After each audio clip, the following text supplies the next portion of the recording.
आज आपकी जो क्लास है वो एमडी कैट के अंदर जो केमिस्ट्री का पोर्शन है उसके हवाले से हम डिस्कशंस करेंगे। ठीक है बेटा। अच्छा, ये बात आप लोगों को जहन में रखनी है, जो हमारे क्लास जो पंजाब के जो स्टूडेंट्स हैं उन्होंने अभी जो है वो एफएससी के एग्जाम्स दिए होंगे। ठीक है।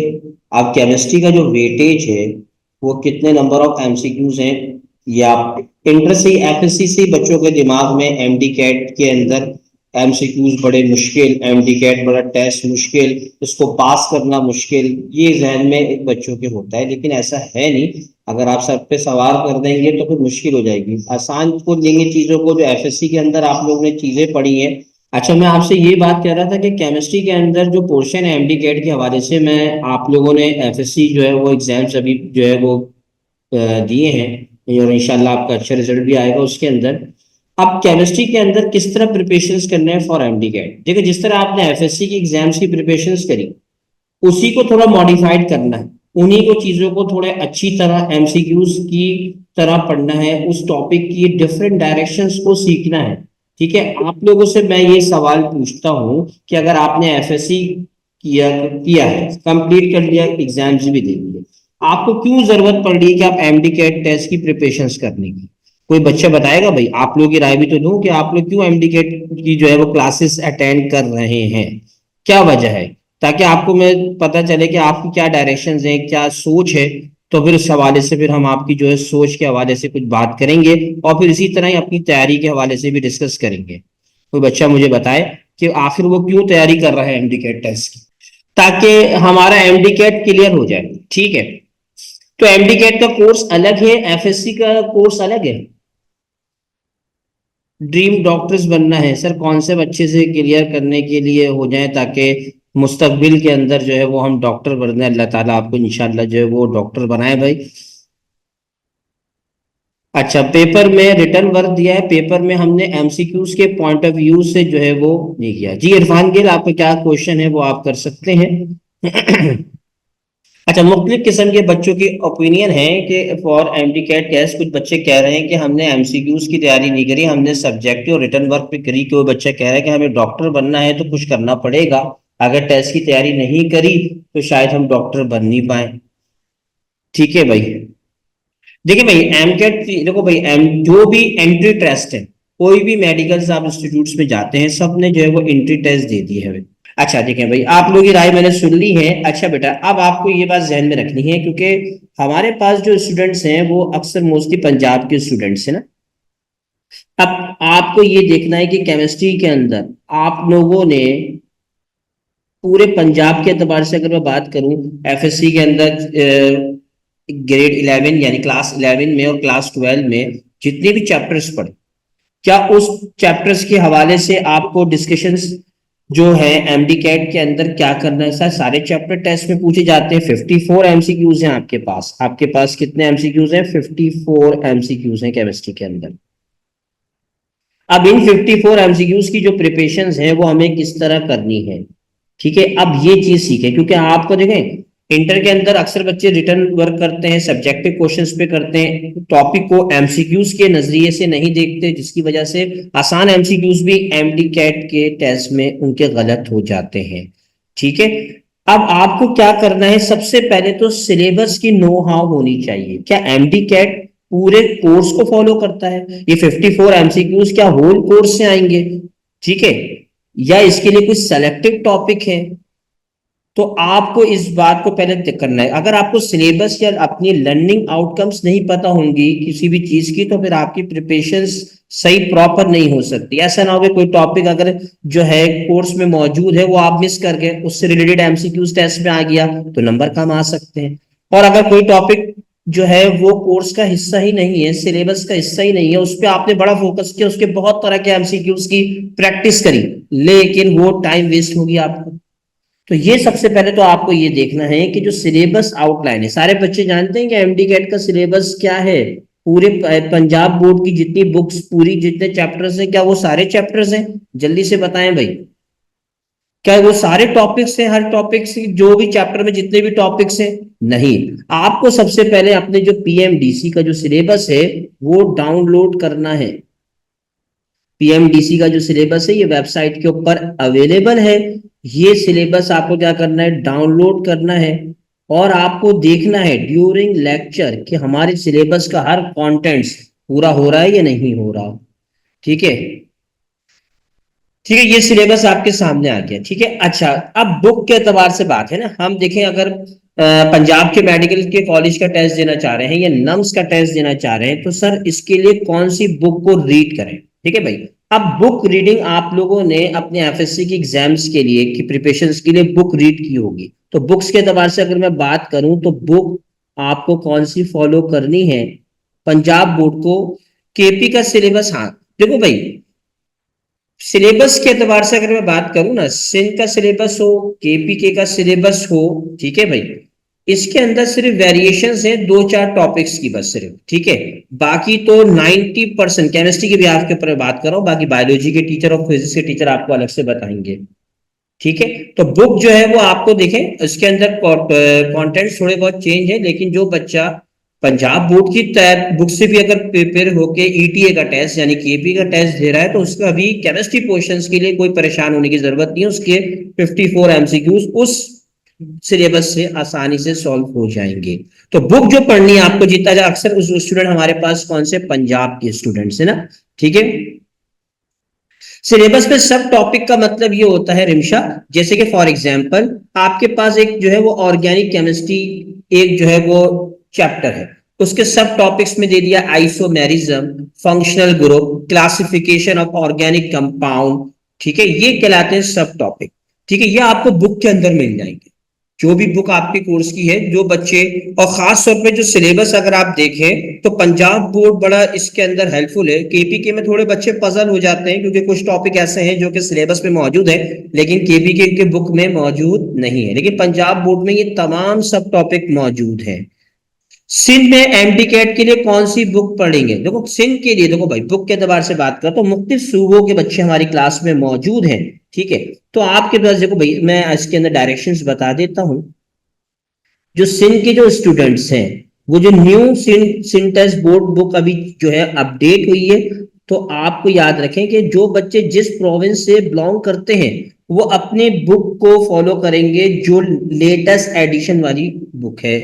ठीक है भाई, आवाज का बहुत इश्यू हो रहा है, बहुत कम आवाज आ रही है बेटा, मैंने तो आवाज तो पूरी फुल करी हुई है एक तरह से भाई। तमाम बच्चों को भाई जैनब को आवाज का मसला आ रहा है, उसामा कह रहे हैं कि आवाज ठीक है।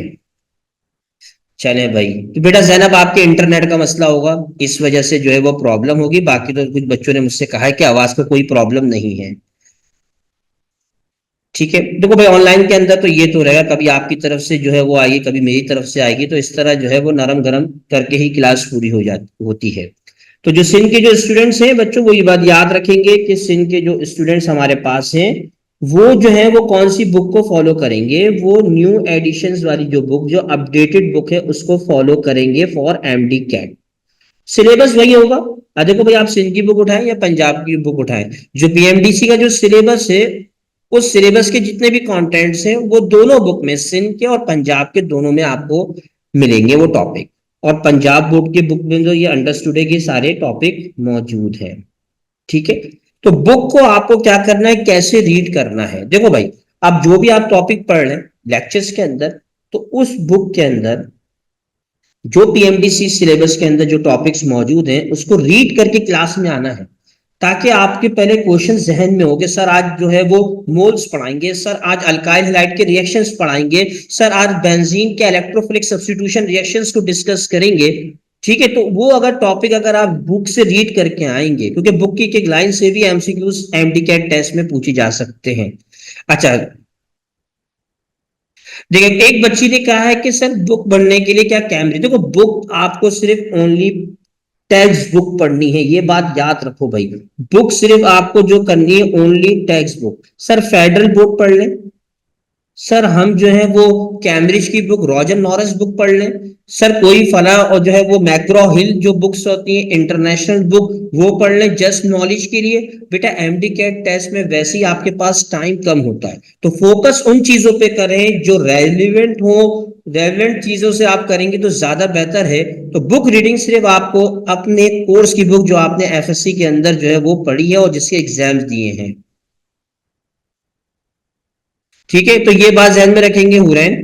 तो ये आपको क्या करना है, ओनली टेक्स्ट बुक को रीड करेंगे। एमसीक्यूज के पॉइंट ऑफ व्यू से हम कैम्ब्रिज के एमसीक्यूज की प्रैक्टिस कर सकते हैं, वो भी मैं बताऊंगा किस अंदाज से आपको कैम्ब्रिज के एमसीक्यूज को सॉल्व करना है, हम ड्यूरिंग लेक्चर्स भी चीजों को देखेंगे। ठीक है, हाँ सिर्फ अपनी ही टेक्स्ट बुक आपको पढ़नी है जिससे आपने एफएससी का एग्जाम क्लियर किया है, और उस टेक्स्ट बुक में वही टॉपिक पढ़ने हैं जो कि एमडीकैट सिलेबस में मौजूद हैं। अब एमसीक्यूज के बारे के अंदर अब बात करते हैं, इंफॉर्मेशन की बात करते हैं कि सर एमसीक्यूज कैसे आते हैं एमडीकैट टेस्ट में। जो बच्चे एफएससी में बहुत अच्छे मार्क्स ले रहे हैं केमिस्ट्री के अंदर या बायोलॉजी के अंदर, फिजिक्स के अंदर, लेकिन एमसीक्यूज का एरिया उसके अंदर बहुत जो है वो उनका वीक है, तो वो कैसे स्ट्रॉन्ग करें वो मैं आपको बताता हूं।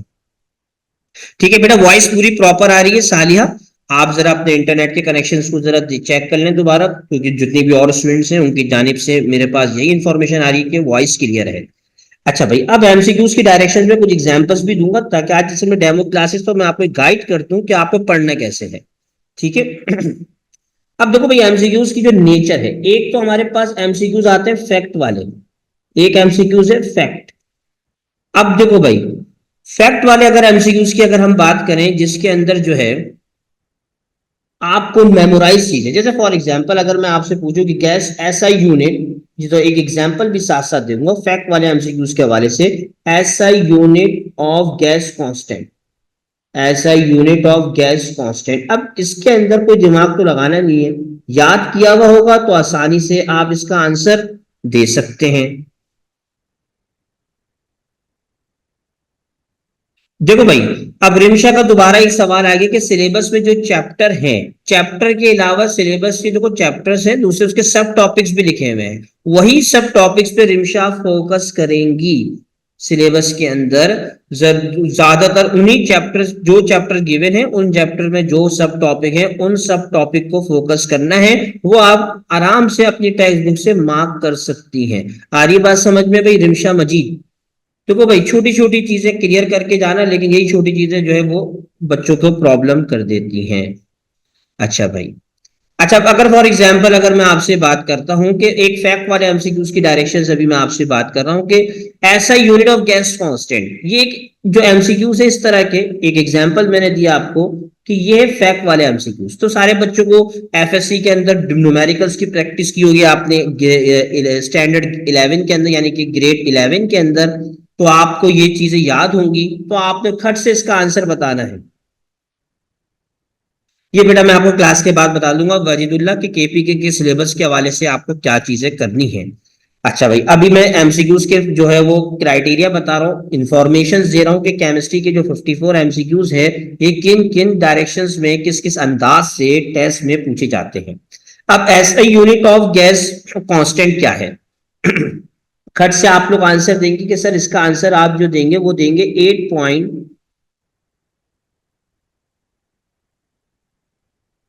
वो भी बताऊंगा। लर्निंग ऑब्जेक्ट्स, देखो लर्निंग ऑब्जेक्ट उन्हीं टॉपिक से ही है सिलेबस के अंदर। अभी मेरे पास सिलेबस की स्लाइड नहीं है, अगली क्लास के अंदर मैं सिलेबस को भी बताऊंगा कि किस तरह करना है। जो भी टॉपिक शुरू करूंगा उसका पहले सिलेबस डिस्कस करूंगा ताकि आप बुक में मार्क कर लें, बुक में जितने भी वो सब टॉपिक्स हैं और उससे जो लर्निंग आउटकम्स है वो भी आप साथ साथ देके चलें ताकि आपका ये भी इशू दूर हो जाए। तो रिमशा है और इनामुल्ला है, तो आपको ये बात समझ में आ गई बेटा, ताकि फिर मैं अपनी जो है वो बात को जारी रखूं और जो एमसीक्यूज की डिफरेंट डायरेक्शन जो टेस्ट में पूछी जाती हैं उनके हवाले से मैं डिस्कशंस कर लूं भाई। ठीक है, अच्छा भाई, अब ऐसा यूनिट ऑफ गैस कांस्टेंट है, तो इसके अंदर देखो यूनिट ऑफ ऐसा unit of gas constant value के साथ आता है ना, वैल्यू के साथ 8.31। ठीक है भाई, ये बच्चों ने याद किया भाई, joule, mole inverse, kelvin inverse. ठीक है, अब ये चीजें याद करने की हैं, जिन बच्चों को याद होंगी वैल्यूज तो वो आसानी से ये फैक्ट वाले एमसीक्यूज कर लेंगे। अब दूसरा स्टाइल क्या है एमसीक्यूज का? वो है स्टेटमेंट करेक्ट और इनकरेक्ट के, स्टेटमेंट करेक्ट और इनकरेक्ट, जिसमें कभी होता है which one of the following statement incorrect except, इस तरह भी आते हैं। डिफरेंट एमसीक्यूज की बुक्स के अंदर आपने इस स्टाइल के एमसीक्यूज देखे होंगे, या विच one of the following statement is correct, तो स्टेटमेंट करेक्ट या इनकरेक्ट, ये एक स्टाइल है एमसीक्यूज पूछने का। ठीक है, अब मैं इससे रिलेटेड एक आपके सामने एग्जांपल्स भी आपसे पूछता हूं। जैसे कि अगर मैं एक क्वेश्चन लिखता हूं, विच one of the following which one of the following statement correct about Charles law. अभी ऑर्गेनिक की चीजें भी आपसे मैं पूछूंगा। Correct about Charles law. ठीक है, अब इसके ऑप्शंस को जरा गौर से देखिएगा। Option A, volume is directly proportional to temperature. देखो बच्चों, अब बात करते हैं। Volume is directly volume is directly proportional to temperature. Directly proportional to temperature, ये मैंने पहली स्टेटमेंट लिख दी, थोड़ी शॉर्ट में लिख रहा हूं। ठीक है, reciprocal volume is directly proportional to absolute temperature. Directly proportional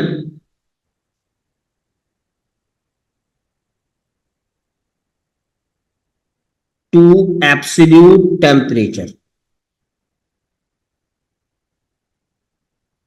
ये मैंने आपके सामने, अब सी पार्ट देख लें भाई। अब एक और आपके सामने मैं स्टेटमेंट लिख रहा हूं।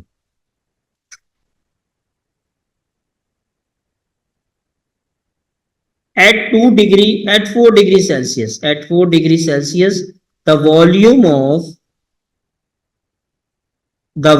of gas is 2 dm cube. The volume become twice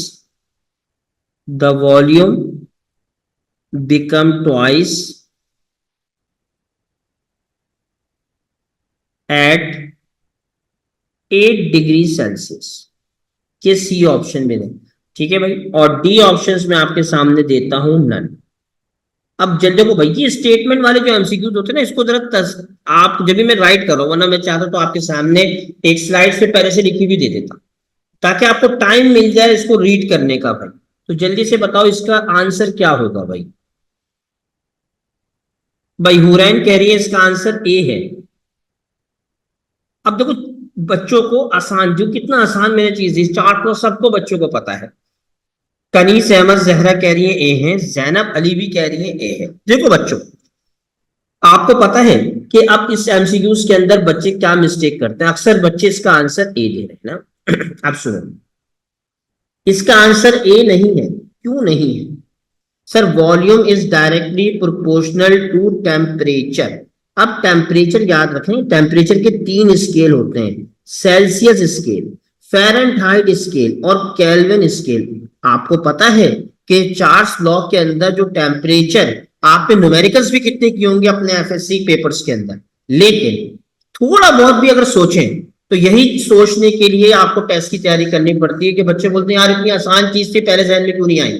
और अगर यही जहन क्लास के अंदर जो चीजें, अगर वो आप जहन में इन चीजों को रख लेंगे तो आसान एमसीक्यूज भी टेस्ट के गलत नहीं होंगे। तो याद रखो कि volume is directly proportional to temperature is not a correct statement for Charles law.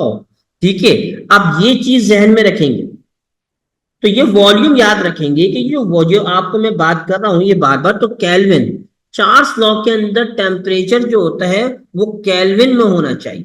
आपने न्यूमेरिकल्स में जो भी डिग्री सेल्सियस में कन्वर्ट किया होगा केल्विन के अंदर, तो सर इसकी फिर राइट स्टेटमेंट क्या होगी? Volume is directly proportional to absolute temperature अगर लिखा हुआ होता तो फिर स्टेटमेंट ए राइट होती। बात समझ में आ रही है भाई? तो ये आपको जहन में रखना है कि ऑप्शन ए इस वजह से इनकरेक्ट है और हमें करेक्ट जो है वो ऑप्शन तलाश करना है। अब बी ऑप्शन पे आता हूं मैं कि बी ऑप्शन को सर आप क्रॉस क्यों कर रहे हैं? क्योंकि रेसिप्रोकल वॉल्यूम, यानी कि रेसिप्रोकल वॉल्यूम का मतलब क्या है? V over V, 1/v 1/v directly proportional to absolute temperature. Sir आपने यहाँ पे एब्सोल्यूट टेम्परेचर लिखा, सही लिखा, लेकिन आपने रेसिप्रोकल वॉल्यूम कर दिया। वॉल्यूम तो डायरेक्टली प्रोपोर्शनल होता है एब्सोल्यूट टेम्परेचर से। तो आपने जब मैथमेटिकल एक्सप्रेशन की होगी चार्ल्स लॉ की बच्चों, तो फिर इसके अंदर आपने देखा होगा कि वॉल्यूम और टेम्परेचर, एब्सोल्यूट टेम्परेचर का जो रिलेशन है वो डायरेक्टली है। तो जब भी ऑप्शन बी को भी गलत कर दिया। अब इसका नन आंसर होगा बिल्कुल सही, सी ऑप्शन भी क्रॉस। अब देखो सी ऑप्शन में गलती क्या है, देखो ये डिग्री सेल्सियस है, डिग्री सेल्सियस के डबल होने से वॉल्यूम कभी भी डबल नहीं होता, ये बात याद रखना, ये बात याद रखना, डिग्री सेल्सियस के डबल होने से वॉल्यूम डबल नहीं होता। अगर सर आप यहाँ पे 4 डिग्री सेल्सियस की जगह 4 केल्विन लिखते, 8 डिग्री सेल्सियस की जगह 8 केल्विन लिखते, तो फिर मैं इस स्टेटमेंट को करेक्ट जो है वो एक्सेप्ट करता। भाई तमाम बच्चे इस बातों को सुन रहे हैं कि कितनी चीजें हमने एफएससी के अंदर चीजें करके आए हैं, लेकिन एमडीकैट टेस्ट की क्यों जरूरत पड़ जाती है कि छोटी छोटी चीजें हमें सीखनी होती है, अगर वो सीख ली तो आसानी से एमसीक्यू सॉल्व हो जाएंगे। तो इस एमसीक्यू के अंदर कोई भी स्टेटमेंट करेक्ट नहीं है। अबाउट चार्ल्स लॉ, तो करेक्ट आंसर इस एमसीक्यू का नन दे देंगे। तो देखो भाई, एक तो ये स्टाइल जो स्टेटमेंट करेक्ट और इनकरेक्ट में डिटेल में आपको स्टेटमेंट को पढ़ना पड़ता है, तसल्ली से पढ़े, 1 मिनट का टाइम होता है, आप आसानी से 20 से 25 सेकंड में सारे ऑप्शंस की स्टेटमेंट को रीड कर सकते हैं, और फिर 10 से 15 सेकंड आप सोचने में लगा सकते हैं कि इसका राइट आंसर क्या होगा। देखो भाई, अब ये जो बच्चा रिमशा कह रही है कि सर ये डायरेक्टली कैसे हुआ, देखो रिमशा आप जो लेके आ रही हैं वो इनिशियल और फाइनल स्टेट के ऊपर लेके आ रही। अब रिमशा कह रही है कि सर ये कैसे हो गया, V1/T1 इक्वल टू V2/T2। तो रिमशा इस बात को जहन में रखो, अगर इसकी मैं यहाँ पे डेरिवेशंस की बात करूं तो volume is directly proportional to absolute temperature. Absolute temperature means, याद रखना बच्चों, temperature in Kelvin scale. Absolute zero अलग कॉन्सेप्ट है, एब्सोल्यूट टेम्परेचर अलग कॉन्सेप्ट है। तो absolute temperature means temperature in Kelvin scale. अब रिमशा ये कह रही है कि सर ये जो इक्वेशन है, ये जो जिसको मैं बॉक्स में बना रहा हूं, तो सर इसमें तो इनवर्स ही नजर आ रहा है। तो रिमशा थोड़ी चीजों को सीख लो।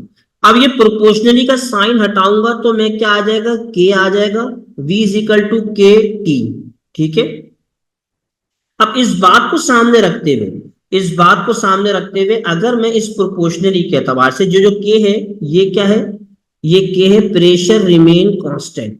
ये के क्या है, प्रेशर, प्रेशर कांस्टेंट को रिप्रेजेंट कर रहा है, क्योंकि बॉयज चार्ल्स लॉ के अंदर प्रेशर कांस्टेंट होता है। अब देखो इसकी डेरिवेशंस के एतबार से आपने की होगी V/T, ये यहां से आया बेटा, तो ये याद रखो कि ये भी चार्ल्स लॉ की डेफिनेशन बन सकती है।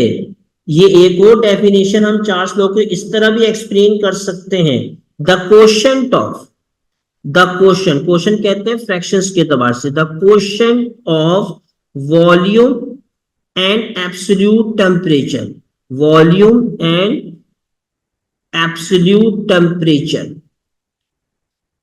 absolute temperature at const equal to constant। ठीक है, और कांस्टेंट क्या है, प्रेशर होता है। अब रिमशा बात समझ में आ गई, जो आप रेसिप्रोकल के हवाले से बात कर रही थी, ताकि चीजें क्लियर हो, तो फिर मैं आगे एक और स्टाइल के एमसीक्यूज की डायरेक्शंस आपको बताऊं। ठीक है, बिल्कुल हो जाएगा, कोई मसला नहीं, जितनी अच्छी मेहनत करेंगे तो इंशाल्लाह आप जो है वो अच्छे मार्क्स ले सकते हैं। अच्छा भाई, अब मैं स्लाइड को चेंज करता हूं अपनी, और डिफरेंट एक और डायरेक्शंस के एतबार से अब बात करता हूं। देखो मैंने बात की कि मेरे पास एमसीक्यूज एक फैक्ट वाले हो गए, एक डायरेक्शन स्टेटमेंट करेक्ट और इनकरेक्ट के हो गए। अब आते हैं कि सर, अब देखो भाई सर इसका वेटेज तो बताएं कि फैक्ट वाले कितने आते हैं, ये हम नहीं कर सकते, ये हम डिसाइड नहीं कर सकते, हर साल वेरिएशंस होती हैं इस तरह के एमसीक्यूज में। केमिस्ट्री का पोर्शन डिफिकल्ट नहीं है, डिफिकल्ट उस सूरत में जब आपके कॉन्सेप्ट क्लियर नहीं है, क्योंकि कॉन्सेप्चुअल क्वेश्चंस की बात करते हैं, क्योंकि स्टेटमेंट करेक्ट और इनकरेक्ट में भी कॉन्सेप्चुअल क्वेश्चंस आते हैं। अब इसी तरह एक और, अगर मैं एक और एग्जांपल लेता हूं, यहाँ पे तीसरी जो बात करूंगा मैं यहाँ पे, वो बात करूंगा कॉन्सेप्चुअल क्वेश्चन, जिसमें थोड़ा सा दिमाग लगाना होता है। कॉन्सेप्चुअल क्वेश्चंस भी आते हैं केमिस्ट्री के, और मोस्टली 54 में से आपको 10 से 12 इस तरह के क्वेश्चंस मिलेंगे, कॉन्सेप्चुअल क्वेश्चन।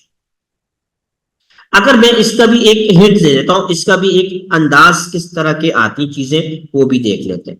अब जैसे कि ये क्वेश्चन है आपके सामने, विच वन इज अल्काइल हैलाइड, क्योंकि एफएससी कर चुके हैं सब बच्चे, ग्रेड 12 के अंदर अल्काइल हैलाइड पढ़ चुके हैं, इस वजह से। अच्छा, अब कॉन्सेप्चुअल क्वेश्चंस में आपने अभी ग्रेड 12 में ऑर्गेनिक केमिस्ट्री पढ़ी, उसका चैप्टर अल्काइल हैलाइड, सबसे आसान चैप्टर उठा रहा हूं मैं, अल्काइल हैलाइड। इसमें आपने न्यूक्लियोफिलिक सब्स्टिट्यूशन रिएक्शन में SN1 और SN2 पढ़े होंगे, एलिमिनेशन रिएक्शंस पढ़ा होगा। एक आसान सवाल पूछता हूं ताकि हम देखें ना कि हम किस लेवल पे खड़े हैं। हमने एफएससी में बड़े अच्छे स्कोर भी कर लिए हैं, क्या हमने टॉपिक को उस डायरेक्शन में पढ़े हैं, उस डायरेक्शन में जिस डायरेक्शन से हम एमडी कैट के एमसीक्यूज को सॉल्व कर सके। ठीक है, अब जरा इस सवाल को देखते हैं। ठीक है भाई, चीजें सीखेंगे इंशाल्लाह, कोई मसले नहीं, कोई खतरे की बात नहीं है, बहुत आसान लगेंगी आपको चीजें, और आप चीजों को आसानी से जो है हैंडल भी कर सकते हैं। सवाल मैं आपसे पूछूंगा, विच one is alkyl halide, which one is alkyl halide,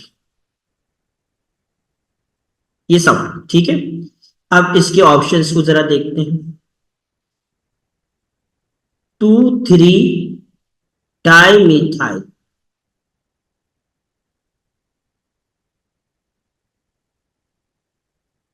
1 pentene.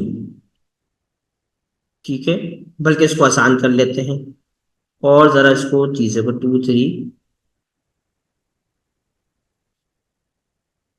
Dimethyl 3 chloro 1 pentene. Option B, 2 chloro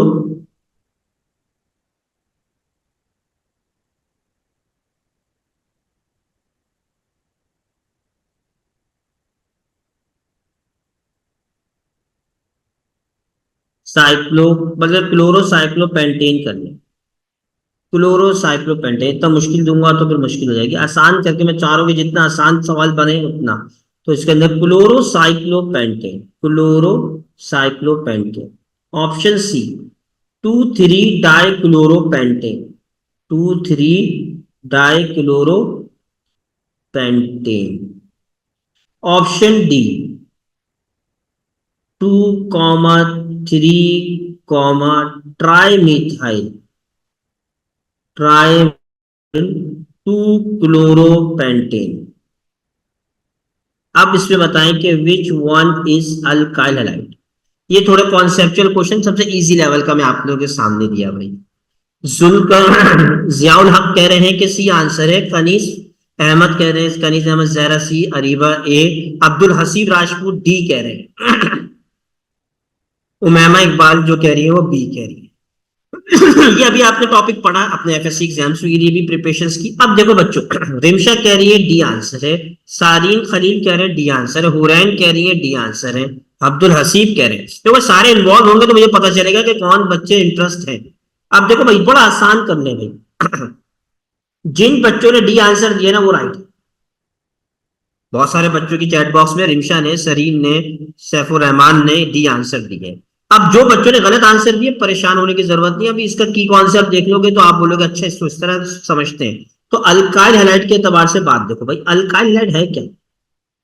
alkyl halide sir R X, क्या है आर एक्स, राइट। ये आर क्या चीज है सर? ये अल्काइल रेडिकल कहलाता है, अल्काइल रेडिकल। याद रख लो, अल्काइल रेडिकल सैचुरेटेड होता है। Saturated means carbon carbon single bond ही होगा, carbon carbon double bond structure में हो नहीं सकता। आर में जितने भी कार्बन होंगे उनके दरमियान कार्बन कार्बन सिंगल बॉन्ड ही मौजूद होगा। और ये जो अल्काइल रेडिकल होते हैं ये एलिफैटिक होते हैं, यानी कि स्टेट चेन और ब्रांच चेन, साइक्लिक स्ट्रक्चर नहीं होता, एलिफैटिक। अब आते हैं दूसरी तरफ, ये हाइड्रोजन्स की तरफ, ये जो एक्स है। याद रख लो, अल्काइल हैलाइड के अंदर सिर्फ एक ही हाइड्रोजन का एटम होता है, चाहे वो क्लोरो की शक्ल में हो, चाहे वो ब्रोमो की शक्ल में हो, चाहे वो आयोडीन की शक्ल के अंदर हो। जब भी याद रखो कि अल्काइल हैलाइड में एक ही हैलोजन होता है, जब भी अल्काइल हैलाइड को हम क्या कहते हैं, मोनो हेलो अल्केन कहते हैं। अगर ये की पॉइंट्स पता होंगे आपको, ये जो की पॉइंट में तीन बने एक तरह से, सैचुरेटेड, एलिफेटिक और मोनो हेलो अल्केन, तो आप आसानी से राइट अल्काइल हैलाइड सेलेक्ट कर सकते हैं। अच्छा भाई, ऑप्शन ए जिन बच्चों ने दिया था अब वो भी सीख ले। ए ऑप्शन इसलिए नहीं है क्योंकि सर आपने यहाँ पे इन लिख दिया, इन मींस अनसैचुरेटेड, और अल्काइल हैलाइड अनसैचुरेटेड नहीं होता, तो जब भी ऑप्शन ए को हमने क्रॉस कर दिया। सर ये आ गया साइक्लो, तो साइक्लो आ जाए तो अल्काइल हैलाइड एलिफेटिक होते हैं, स्टेट चेंज ब्रांच चेंज में होते हैं, साइक्लिक स्ट्रक्चर नहीं होता, तो ऑप्शन बी इस वजह से क्रॉस कर दिया।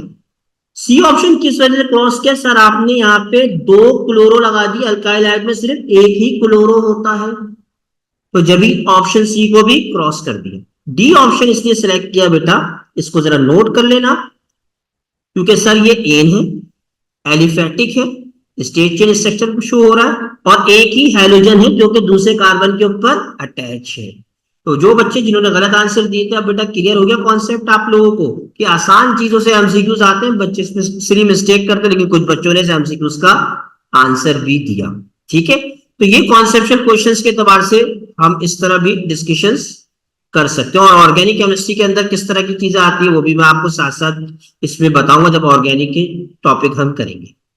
तो ये कॉन्सेप्चुअल क्वेश्चन का एक मैंने आपके सामने सिनेरियो दे दिया। अब आते हैं चौथा जो स्टाइल होता है डायरेक्शन का, एमसीक्यूज का।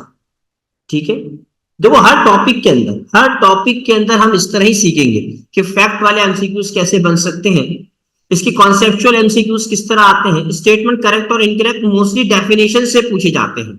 ठीक है, ताकि आपको हर डायरेक्शन की चीजें क्लियर हो जाए।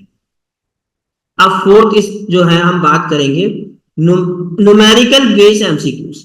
अच्छा, अक्सर बच्चे ना न्यूमेरिकल्स में बड़े कंफ्यूज, सर विद कैलकुलेटर है नहीं, विदाउट कैलकुलेटर हम किस तरह सॉल्व करेंगे, तो याद रख लो कि एमडी कैट वाले जालिम नहीं है, जालिम बच्चे खुद अपने आप से हो जाते हैं।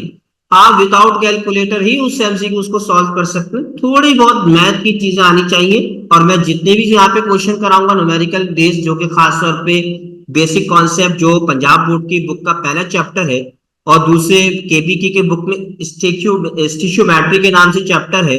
ठीक है, तो इसमें सारे न्यूमेरिकल्स क्वेश्चंस होते हैं, मोल्स मॉलिक्यूल्स के, mass mass mass volume volume volume relationship के हवाले से, तो वो चीजें मैं आपको विदाउट कैलकुलेटर ही चीजें सॉल्व कराऊंगा।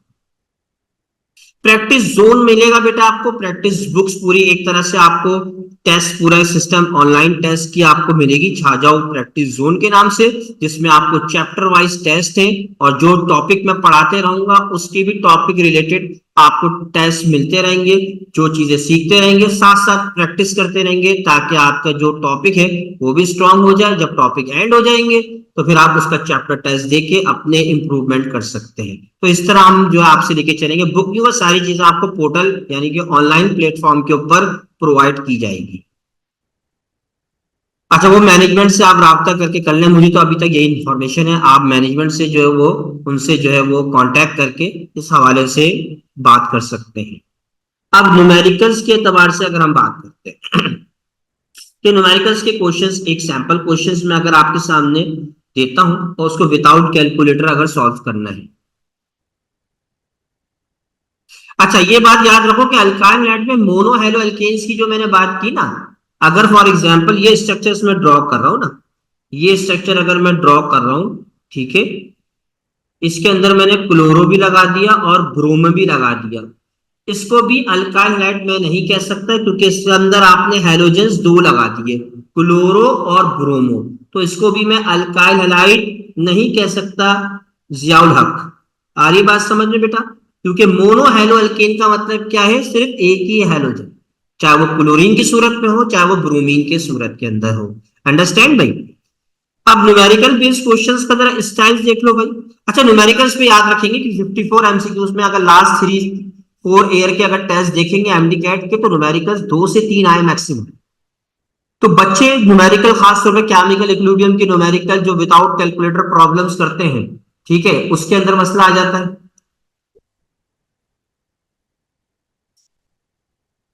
ठीक है, तो इस वजह से जो है ना आपको किस तरह हैंडल करना है, तो ये भी डायरेक्शन जरा देखेंगे। जैसे अगर फॉर एग्जांपल एक क्वेश्चन आपके सामने में राइट करता हूं, कैलकुलेटर को यूज नहीं करेगा वो। How many number of covalent bond,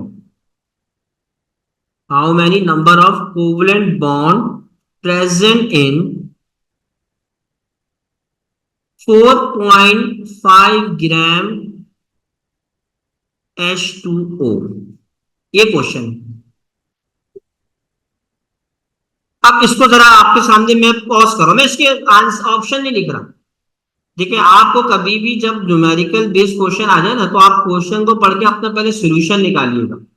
ठीक है, मोस्टली खास तौर पे आप लोग जारी जब ऑप्शंस को बच्चे ना अंदाजा लगा रहे होते हैं, तो अंदाजा बिल्कुल नहीं लगाइए। ये मैथ वाले बच्चे कर सकते हैं, प्री इंजीनियरिंग वाले प्री मेडिकल इसको सॉल्व करके ही करें, तुक्के लगाने की जरूरत नहीं है। ठीक है, अब मैं आपको दे रहा हूं 2 मिनट, वैसे ये 1 मिनट में हो जाएगा। अब 2 मिनट में कोई बच्चा इसका आंसर दे। पंजाब बोर्ड के जो जितने भी हमारे पास पंजाब के स्टूडेंट्स हैं और जो केपीके के स्टूडेंट्स हैं, उनके कोर्स के अंदर ये टॉपिक मौजूद है, जो ग्रेड 11 यानी कि स्टैंडर्ड 11 में आपने पढ़ा होगा। 1 मिनट का टाइम दे दूं, जल्दी से क्विक रेस्पॉन्स चाहिए भाई सारे बच्चों को। चलो भाई, टाइम दे दिया मैंने भाई। अब आप लोग के आंसर, कोई कह रहा है 2, कोई कह रहा है 9। अब देखो ये जो क्वेश्चंस है ना इस तरह के, बच्चे इसमें जी, अब इसका मैंने टाइम दे दिया आपको। अब इसका जो है वो आंसर्स क्या होगा भाई, अब इसका आंसर निकालने के लिए आपको करना क्या है बेटा। सबसे पहले तो कॉन्सेप्ट देखना है। देखो, अब न्यूमेरिकल आ गए, अब न्यूमेरिकल्स आ जाते हैं। अच्छा भाई, अब जो बच्चे, जैसे एक बच्ची का मैसेज आया कि सर आप, हाँ, अब जो जो बच्चे अभी अभी ज्वाइन कर रहे हैं, तो हम बेटा आपको थोड़ा बहुत मैं रिव्यू दे दूंगा। अभी अभी फिलहाल तो इस बात को कर रहे हैं कि हमने ये डायरेक्शन बता रहा था मैं एमसीक्यूज की, कि हमने फैक्ट वाले एमसीक्यूज देखे। इस स्लाइड्स को आपको शेयर करूंगा जो बच्चों ने अभी ज्वाइन किया है, खासतौर पे आतिका फातिमा। ठीक है, ताकि चीजें उनको भी क्लियर हो जाए, वो भी चीजें सीख के जाएं इस क्लास से। तो मैं केमिस्ट्री के हवाले से चीजें बता रहा था कि पीएमटी का सिलेबस आपके जहन में होना चाहिए, बुक पंजाब बोर्ड होनी चाहिए, किस डायरेक्शंस में 54 एमसीक्यूज किस डायरेक्शन में पूछे जाते हैं। तो इनकी डायरेक्शंस में लिख रहा था, एक फैक्ट वाला एमसीक्यूज है, एक स्टेटमेंट करेक्ट और इनकरेक्ट वाले। अभी जो मैं एमसीक्यूज की बात कर रहा हूँ, वो बात कर रहा हूँ न्यूमेरिकल बेस और एक कॉन्सेप्चुअल क्वेश्चंस किस तरह के पूछे जाते हैं। ठीक है, ये बात हो गई हमारी। और क्लास की रिकॉर्डिंग भी आपको मिल जाएगी, ताकि उससे भी आप देख सकते हैं चीजें। अच्छा देखो, ये क्वेश्चंस के अंदर ना अक्सर बच्चे कंफ्यूज होते हैं, और कुछ कैलकुलेटर आपको यूज नहीं करना। रिमशा ने पता नहीं कैसे पॉइंट्स में आंसर दे दिया।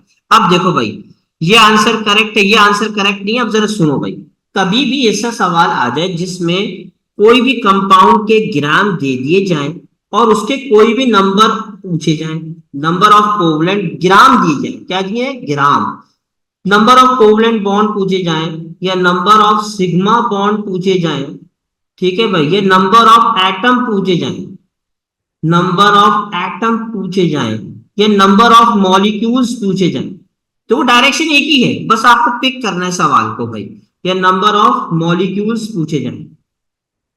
ठीक है, तो आपको करना क्या है, आपको ये वाला फॉर्मूला लगाना है। वो कौन सा फॉर्मूला है, ये वाला, जिसमें आप क्या करते हैं, नंबर ऑफ पार्टिकल्स।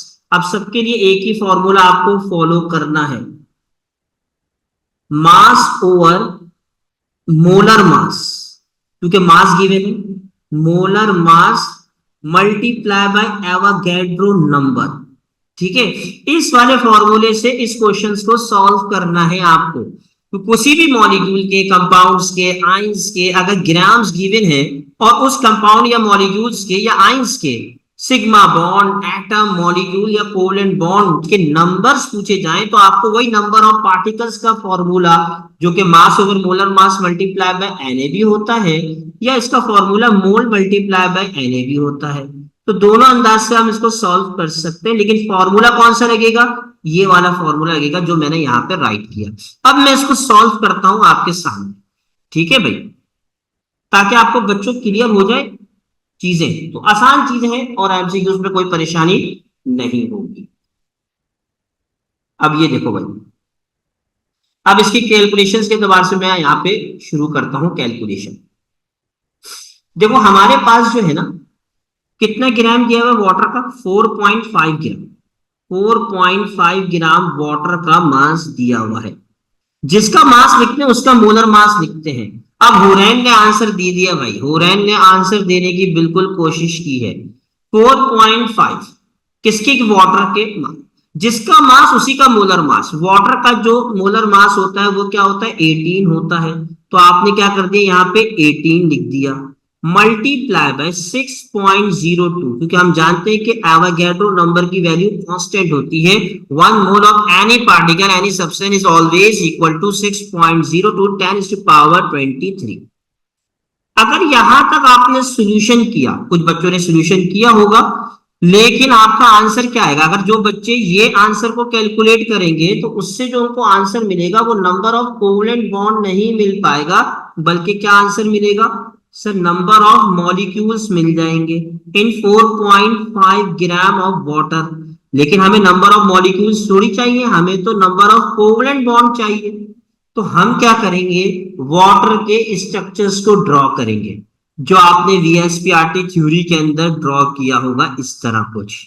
ठीक है, अब बताओ कि वाटर के अंदर कितने कोवलेंट बॉन्ड हैं। अगर यहीं से आंसर निकाल दोगे नंबर ऑफ मॉलिक्यूल्स आ जाएंगे। सवाल है number of covalent bond in present in 4.5 gram of water.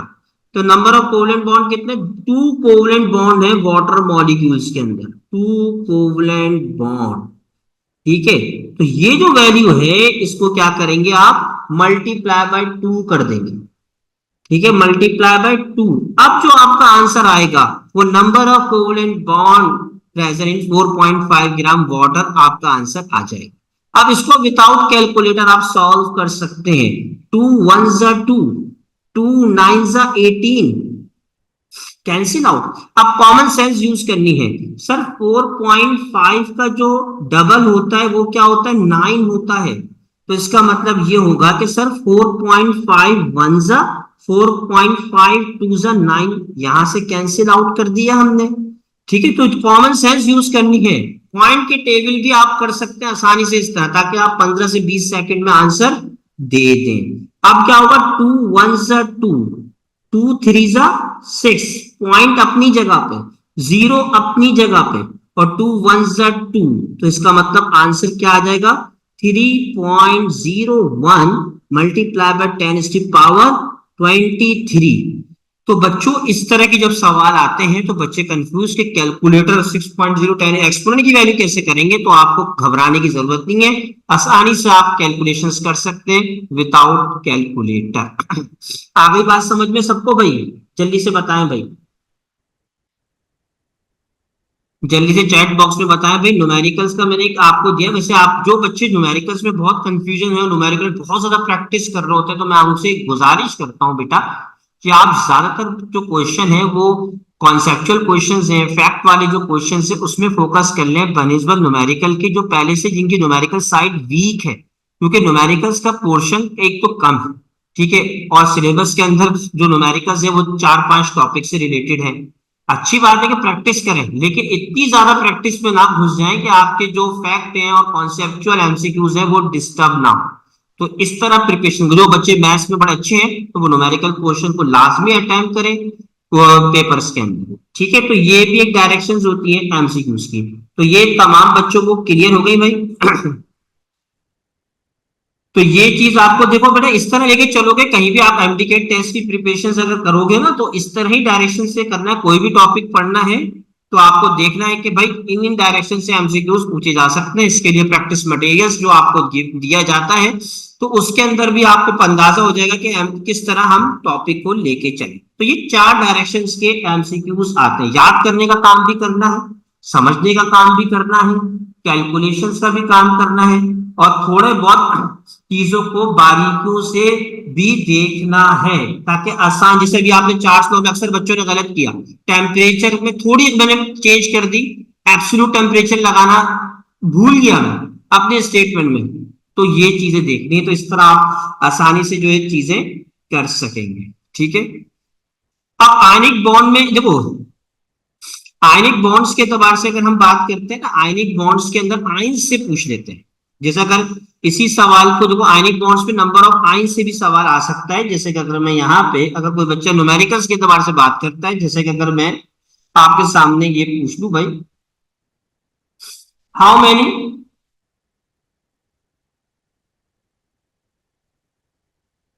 Many number of ions present in 0.5 mole of calcium phosphate, 0.5 mole of calcium phosphate। ये सवाल आ गया। ये देखो आयनिक कंपाउंड्स का, अब मैंने सवाल के अंदर आइंस डाल दिए, नंबर ऑफ आइंस, और आपने अब ध्यान में रखना है कि एवोगैड्रो नंबर लाजमी इस क्वेश्चन के अंदर यूज होना है। अब इस क्वेश्चन को किस तरह सॉल्व करेंगे? सबसे पहले तो बच्चों आपको फॉर्मूला बनाना आना चाहिए। कोई बच्चा बताएगा कैल्शियम फॉस्फेट का फॉर्मूला क्या है?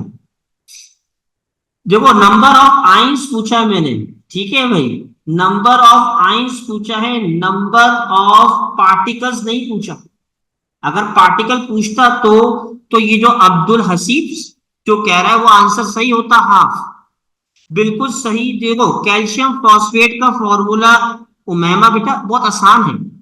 कैल्शियम फॉस्फेट का फॉर्मूला पहले आना चाहिए। देखो नंबर ऑफ आइंस अलग चीज है, नंबर ऑफ पार्टिकल्स अलग चीज है। हसीब जो आंसर दे रहे हैं वो नंबर ऑफ पार्टिकल का दे रहे हैं, सर हाफ एन कर दे, सही कह रहे हो, लेकिन जब नंबर ऑफ पार्टिकल्स लिखा हुआ, कैल्शियम फॉस्फेट का फॉर्मूला बनाना है। रिमशा मजीद ने फॉर्मूला बिल्कुल सही बना, कैल्शियम फॉस्फेट, कैल्शियम सल्फेट का अब्दुल हसीब बना रहा है। देखो कैल्शियम क्या होता है? ग्रुप 2 का होता है। कोई कैल्शियम कभी भी कंपाउंड में होगा उसका ऑलवेज फिक्स ऑक्सीडेशन स्टेट 2+, ठीक है। फॉस्फेट की बात करते हैं तो फॉस्फेट क्या है? एनाइन है, ग्रुप ऑफ एटम, इसके ऊपर चार्ज 3-। अब पावर को क्या करेंगे? जो इनकी चार्जेस है उनको इंटर कन्वर्ट्स कर लेंगे, ये 2 इधर आ जाएगा और ये 3 इधर आएगा। इसे हम कहते हैं formula unit, that's called formula unit, ठीक है। अब इसके अंदर आप देखें कि क्या बन जाएगा आपके पास फॉर्मूला, Ca3, ठीक है, और PO4 एक ग्रुप ऑफ एटम एनाइन है तो ब्रैकेट लगाऊंगा क्योंकि इसके नीचे नंबर लिखना है। अगर नंबर नहीं लिखना होता तो ब्रैकेट नहीं लगाता, तो यहां पे आ जाएगा 2, ठीक है। ये कैल्शियम फॉस्फेट का मैंने क्या किया? फॉर्मूला बना। अब आ जाते हैं सर क्वेश्चंस के ऊपर, ठीक है भाई, वालेकुम अस्सलाम। अच्छा भाई अब बात करते हैं, अब कैल्शियम फॉस्फेट का मैंने ये फॉर्मूला बना दिया। अब मुझे सवाल क्या है कि इसके अंदर नंबर ऑफ आयंस कितने प्रेजेंट होंगे? 0.5 मोल्स के। पहले तो मैं क्या करूंगा, कैल्शियम फॉस्फेट को जरा आयनाइज करके देखूंगा। कैल्शियम फॉस्फेट को आयनाइज करूंगा कि 1 मोल ऑफ कैल्शियम फॉस्फेट में कितने नंबर ऑफ आइंस होते हैं, कितने मोल्स ऑफ आइंस होते हैं। तो मैं कैल्शियम फॉस्फेट को आयनाइज जब करूंगा, ठीक है, देखो भाई आयनाइज करते हुए दिखा देता हूं। कैल्शियम 2+ और फॉस्फेट के ऊपर चार्ज क्या है? 3-। बैलेंस करने के लिए 3 कोफिशिएंट लगाऊंगा, यानी कि 3 मोल्स ऑफ कैल्शियम आयन, और फॉस्फेट को बैलेंस करने के लिए 2 कोफिशिएंट यानी कि 2 मोल्स ऑफ फॉस्फेट। तो यानी कि मैं ये देख रहा हूं कि 1 मोल ऑफ कैल्शियम फॉस्फेट के अंदर, ये समझाने के लिए कर रहा हूं वरना आप डायरेक्ट ही फॉर्मूले से करेंगे जब मैं टेस्ट के अंदर आपको जो डिस्कशन कराऊंगा। तो ये कितने हो गए? 3 मोल्स ऑफ कैल्शियम आयन और 2 मोल्स ऑफ फॉस्फेट आयन, तो टोटल मोल्स कितने हो गए भाई? दोनों के आयंस को अगर मैं सम करूं तो सर 5 मोल्स ऑफ आयंस मौजूद होते हैं 1 मोल ऑफ कैल्शियम फॉस्फेट, ठीक है। 1 मोल ऑफ कैल्शियम फॉस्फेट के अंदर कितने मोल्स ऑफ आयन है? 5 मोल्स ऑफ आयन है। ये आपको पहले से ही मालूम होना चाहिए इस सवाल सॉल्व करने से पहले, ताकि आप राइट आंसर सिलेक्ट कर सके। अब वही एवोगैड्रो नंबर वाला फॉर्मूला लगाते हैं। मोल, क्योंकि सर मास तो दिया ही नहीं आपने, तो मोल मल्टीप्लाई बाय एवोगैड्रो नंबर। अगर मैं यहां पे 0.5 को मल्टीप्लाई कर देता हूं 6.02 10⁻23 से, ठीक है, तो सर ये तो नंबर ऑफ पार्टिकल्स आ जाएंगे कैल्शियम फॉस्फेट के, नंबर ऑफ आइंस थोड़ी आएंगे। तो मैं क्या करूंगा, मैंने आइंस देखे कितने आइंस हैं, 1 मोल ऑफ कैल्शियम फॉस्फेट में सर 5 मोल्स, तो हम क्या करेंगे यहाँ पे मल्टीप्लाई बाय 5 कर देंगे। ठीक है, अब इसकी कैलकुलेशन कैसे करें सर, एक्सपोनेंट की वैल्यू आ रही है तो बहुत ही आसान, 0.5 को पहले मल्टीप्लाई कर दो 5 से, 0.5 से कोई भी नंबर मल्टीप्लाई होता है तो वो नंबर हाफ हो जाता है, 2.5। ठीक है, अब देखो डिफरेंट स्टाइल से मैं आपके सामने चीजें कराऊंगा। 2.5 मल्टीप्लाई बाय 6.02 10⁻23। एक तो ये स्टाइल है, दूसरा स्टाइल आपको भी सामने मैं यहाँ पे करूंगा।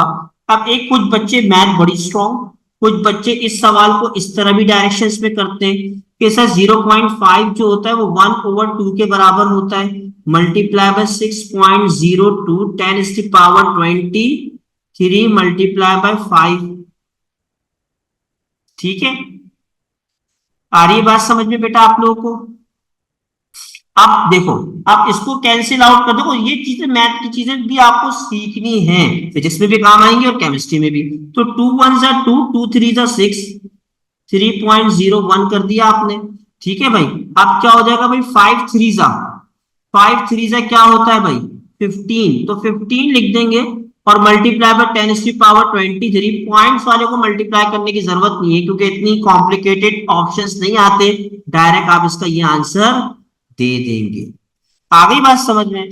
अगर आपने इस जगह पे इस तरह कैलकुलेशन की जो कि मैंने इस वाले की, तो इसके अंदर बच्चों को प्रॉब्लम, लेकिन आसान इसको भी बता देता हूं कि जो बच्चे इस अंदाज से जा रहे होंगे अपना आंसर निकालने के लिए तो बड़ा आसान है। पहले आप क्या करें, 6 को ले लें, क्या ले लें 6, 6.02 को लेने की जरूरत नहीं है, इसको 6 को मल्टीप्लाई कर दो 2 से, क्या आंसर आ रहा है 12। ठीक है, फिर क्या कर दो 6 को मल्टीप्लाई कर दो 0.5 से, तो 0.5 से कोई भी चीज मल्टीप्लाई होती है तो आंसर क्या आ जाता है 3 आ जाता है। तो 12 को कर दो +3, दो हिस्सों में इसको मल्टीप्लाई कर दो, पहले जो है वो पॉइंट वाले नंबर, पहले जो है पॉइंट से पहले वाले नंबर को, फिर पॉइंट के बाद वाले नंबर को, फिर दोनों को क्या कर दो प्लस कर दो तो 15। तो इस तरह भी आंसर आ सकता है। तो ये चीजें आपको पिक करनी है कि हमें कौन से सबसे आसान मेथड लगे अपनी कैलकुलेशन, क्योंकि कैलकुलेटर हमारे पास मौजूद नहीं है तो हम इसको सॉल्व कर सके। आ रही बात समझ में? तो भाई ये इनफ है आप लोग के लिए न्यूमेरिकल के हिसाब से। बाकी हम जब भी कोई टॉपिक पढ़ेंगे इंशाल्लाह आगे लेक्चर्स के अंदर, तो फिर मैं आपको बताऊंगा कि किस तरह जो है वो आपको एमसीक्यूज न्यूमेरिकल हैंडल करने हैं। लेकिन 6 तो कहीं भी नहीं है, कहाँ पे भाई? जी बेटा, हुरैन क्या कहना चाह रही है भाई? बेटा ये वाला, इसको मैंने इस मेथड से किया, दो मैथ, ग्रीन पेन से अलग मेथड है और ये वाले पेन से, ये 6 आ तो रहा है, इस 6 आ गई बात समझ में भाई हुरैन?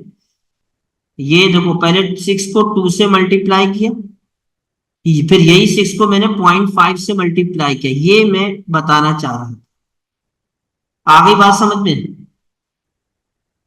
6 मैंने एक्सपोनेंट वाली वैल्यू से लिया 6.02, फिर आंसर क्या आ जाएगा 15। अब कुछ पॉइंट समथिंग मल्टीप्लाई बाय 10⁻23, तो अपनी जगह इसको नहीं छेड़ना, आपको इसको अपनी जगह पे रहने देना। तो जो इजी लगे, देखो भाई हर बच्चा हर स्टाइल से करता है, मैंने दोनों स्टाइल आपको समझा दिए। ठीक है हुरैन, बात क्लियर हो गई बेटा आपको कि किस तरह मैंने कैलकुलेशंस किए? क्योंकि कुछ बच्चे इस तरह करते हैं, मैंने जब भी डायरेक्शन को चेंज भी करी है कि जो इजी मेथड आप निकालना चाहते हैं मैथ्स की, तो बच्चा खुद डिसाइड करेगा, क्योंकि मैथ्स ऐसी चीज है जिसमें आपके कॉन्सेप्ट, क्योंकि केमिस्ट्री तो इसमें इन्वॉल्व नहीं हो रही, इसमें मैथ्स इन्वॉल्व हो रही है, जितनी आसानी से आप विदाउट कैलकुलेटर चीजें सीख सकते हैं वो आप प्रैक्टिस करके खुद ही सीख जाएंगे जब आप न्यूमेरिकल्स आपके सामने होंगे। ठीक है, ये बात यहाँ पे हमारी कंप्लीट हो गई। तो भाई डायरेक्शंस आपने देख ली, कौन सी डायरेक्शन, किस तरह डायरेक्शन से एमसीक्यूज आ सकते हैं। तो बायो वाले के बेटा प्लस माइनस की चीजें कौन सी, आपको इंटीग्रेशन और कौन से a+b का होल स्क्वायर के एमसीक्यूज आ रहे हैं, कौन से आपको फॉर्मूले क्वाड्रेटिक इक्वेशंस लगानी है, simple mathematical divide multiply plus minus किसी चीजें आएंगी, तो ये तो कॉमन चीजें प्रैक्टिस करोगी तो बेटा हो जाएंगे, कोई घबराने की बात नहीं है। ठीक है, तो ये आपके सामने यहाँ पे हमारे कंप्लीट हो गए डायरेक्शंस के वाले चीजें। कैलकुलेशन में बहुत मसला होगा बेटा, आप ये ध्यान में रखिएगा कि आपको देखो एमडी कैट टेस्ट के अंदर ये बात याद रखना, न्यूमेरिकल बेस्ड क्वेश्चंस आप वही करेंगे जो कि विदाउट कैलकुलेटर सॉल्व हो सकते हैं। कुछ ऐसी एमसीक्यूज हैं आपको प्रैक्टिस में मिलेंगे, किसी भी बुक्स में मिलते हैं अक्सर, तो वो क्या होते हैं, वो कैलकुलेटर के बगैर हो ही नहीं सकते। तो उन एमसीक्यूज पे फोकस बिल्कुल मत करिएगा और अपना टाइम जाया नहीं करिएगा, ठीक है।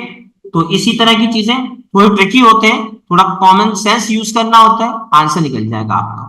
और ये इंशाल्लाह मैं जो न्यूमेरिकल्स के जो भी टॉपिक्स आएंगे रिलेटेड, तो वो मैं उसके हर डायरेक्शन से आपके सामने एमसीक्यूज डिस्कस करूंगा, और हमारे प्रैक्टिस जोन के अंदर भी उस तरह के एमसीक्यूज मौजूद हैं, तो आपको हेल्पफुल मिलेंगे। चलो भाई ठीक है, अब बात करते हैं कि हमारी क्लास कैसी चलेगी। अब हम जो भी लेक्चर्स को देखें, तो मैंने आपको एमडी कैट की 54 एमसीक्यूज की केमिस्ट्री की डायरेक्शंस बता दी। अब हमारी क्लास का जो तरीकेकार होगा टॉपिक के एतबार से, जैसे कि मैं आपके सामने, अगर अभी फर्स्ट ईयर का जो टॉपिक आपके पास मौजूद है, बेसिक कॉन्सेप्ट है ना, बेसिक कॉन्सेप्ट पहला चैप्टर है, क्योंकि मैं ग्रेड क्लास 11 का टॉपिक इसलिए पढ़ा रहा हूँ क्योंकि अभी तो आप क्लास 12 के टॉपिक तो फ्रेशली पढ़ के आए, ठीक है, मोस्टली स्टूडेंट। तो क्यों थोड़ा एक साल का गैप आ जाता है तो चीजें भूल जाते हैं, तो उस वाले टॉपिक को हम पहले इसलिए कराते हैं ताकि वो अच्छी तरह से रिवाइज हो जाए। और फिर ग्रेड 12 के जो टॉपिक्स हैं यानी क्लास 12 के, तो वो बच्चे जो है बाद में भी जब कंप्लीट कर लेते हैं टॉपिक क्लास 11 के, तो वो जल्दी से वो पिक कर सकते क्योंकि उनको चीजें याद रहती, क्योंकि अभी अभी उन्होंने एग्जाम दिए।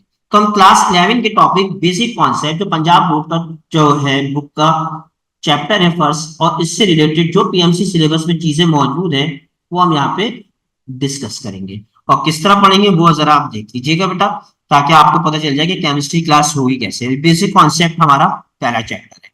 अब मैं एक्चुअल क्लास को स्टार्ट कर रहा हूँ। पहले तो मैंने आपके सामने तमीरी बात और डायरेक्शन दी थी ताकि आपको एक ग्राउंड बन जाए कि हमें एमडी कैट में करना क्या है, ठीक है। अब बेसिक कॉन्सेप्ट में सबसे पहला टॉपिक है एटम।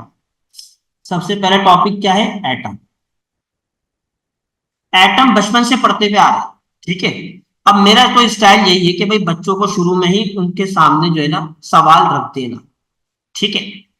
मैं खुद नहीं करूंगा, बच्चे करेंगे भाई, क्योंकि पढ़ के आए हुए हैं। 9th क्लास से एटम पढ़ रहे, बल्कि 6 7 में ही एटम के बारे में बड़ा अच्छे तरह से आप लोगों ने पढ़ा हुआ है। तो मैं कोई भी टॉपिक शुरू करता हूं उसमें लाजमी स्टार्टिंग जो करूंगा वो स्टेटमेंट करेक्ट और इनकरेक्ट से शुरू करूंगा, ताकि डेफिनेशन बेस्ड कॉन्सेप्ट बच्चों का क्लियर हो जाए। तो मैं एटम को शुरू करने से पहले ही आपसे एक सवाल पूछता हूं, ठीक है। घबराएगा नहीं, परेशान तो नहीं हो रहे बच्चों के सर हर बात पे सवाल पूछे जा रहे हैं। पढ़ा तो नहीं रहे, बल्कि सवाल ही करे जा रहे हैं हमसे। हमें जो इनसे सवाल करने चाहिए, ये हमसे सवाल करने में लगे हुए ऐसे ही। Which one of the following, which one of the following statement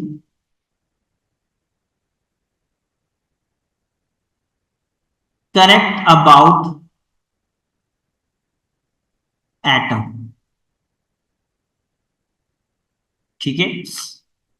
option A, nucleus of an atom, nucleus of an atom always consist of, always consist of proton and neutron, proton and neutron, right? State option B, atom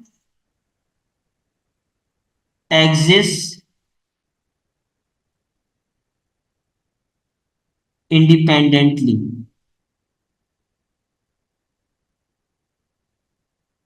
Option C, atom is the smallest particle of matter. Atom is the smallest particle of matter. Option D, option D sir, mammal कह रही है, option D हो जाएगा sir.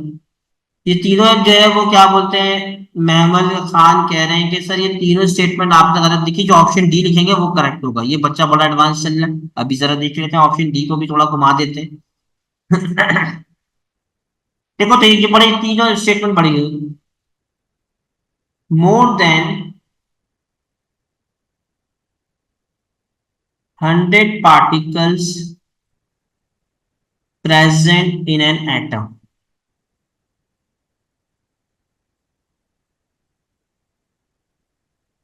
कौन सी statement correct है?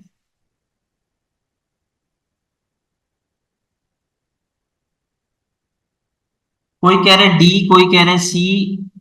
अच्छा, जो बच्चे देखो, आपको देखो एक चीज होती है कि ऑप्शंस को लगा देना, राइट राइट होता है बच्चों का आंसर। लेकिन जो तीनों ऑप्शन जो रिमेनिंग, जो आपने जो इस चीज को आपने इनकरेक्ट कहा, क्या उसका रीजन पता होता है?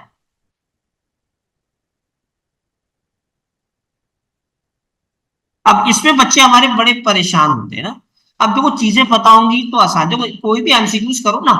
जैसे फॉर एग्जांपल इस एमसीक्यूज का जो राइट आंसर है फॉर एग्जांपल वो डी है।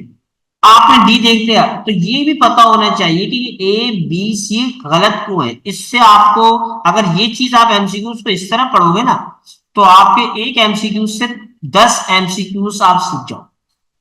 सिर्फ डी पे जब लेके, अच्छा अच्छा atom more than 100 particle atom के अंदर होते हैं, अच्छा अच्छा अच्छा अच्छा अच्छा, ये इससे काम नहीं चलेगा। इससे आपको फिर सिर्फ एक ही एमसीक्यूज आएगा। एक एमसीक्यूज थोड़ी काम करना, जो एमसीक्यूज हम कर रहे हैं क्लास के अंदर एज इट इज यही थोड़ी आने टेस्ट के अंदर। इससे तरह आएंगे तो ये चीज आपको सीखनी है। अब जरा सुनो भाई, कि इन तीनों स्टेटमेंट को इनकरेक्ट में क्यों कह रहा हूं, इसका रीजन नोट कर लोगे तो बहुत चीजें आसान हो जाएंगी। जैसे कि सर ये ए ऑप्शन को करेक्ट क्यों करना? सर एटम के न्यूक्लियस में प्रोटॉन और न्यूट्रॉन होते तो हैं, आप इनकरेक्ट क्यों कर रहे हैं? तो ये वर्ड लिखा हुआ है ऑलवेज, इसको जरा गौर से पढ़ना है। सर एक एटम होता है हाइड्रोजन का एटम। हाइड्रोजन के एटम को के न्यूक्लियस पे जब देखोगे ना, तो प्रोटॉन नजर आएगा 1, लेकिन न्यूट्रॉन नजर नहीं आएगा। तो एटम के अंदर जो हमेशा, अगर ये स्टेटमेंट को करेक्ट करना था ना, तो सर आपको सिर्फ क्या देना था, consist of, always consist of proton देते तो फिर मैं स्टेटमेंट राइट कर देता। ठीक है, तो ये चीजें इस तरह सीखनी है कि ऑलवेज का वर्ड क्या, हमेशा नहीं भाई। एक हमारे पास हाइड्रोजन एटम है इसके अंदर। अब बी ऑप्शन क्यों है? सर एटम एग्जिस्ट जो करते हैं वो इंडिपेंडेंटली नहीं करते, ये रिएक्टिव होते हैं। ये क्या होते हैं? रिएक्टिव होते हैं। अच्छा, कुछ बच्चों के जहन में सवाल कि सर ये आप बात कर रहे हैं ना, तो जरा मुझे बता, ये जो हीलियम है ये भी तो एक एटम है, ये तो एग्जिस्ट करता है इंडिपेंडेंटली, इसमें तो मेंशन नहीं है, तो आप इसको करेक्ट करें। तो बताओ भाई, इस बात को भी सीख लो, helium is not a atom. Helium, neon, argon, krypton, ये जितने भी ग्रुप 8 के जो एलिमेंट्स हैं, याद रख लो कि इनको हम एटम कंसीडर नहीं करते। इनको हम कहते हैं मोनो एटॉमिक मॉलिक्यूल्स कहते हैं। इसमें बच्चे कंफ्यूज हो जाते हैं, मोनो एटॉमिक मॉलिक्यूल्स हैं ये। ठीक है, तो ये कॉन्सेप्ट आपको जहन में रखना है।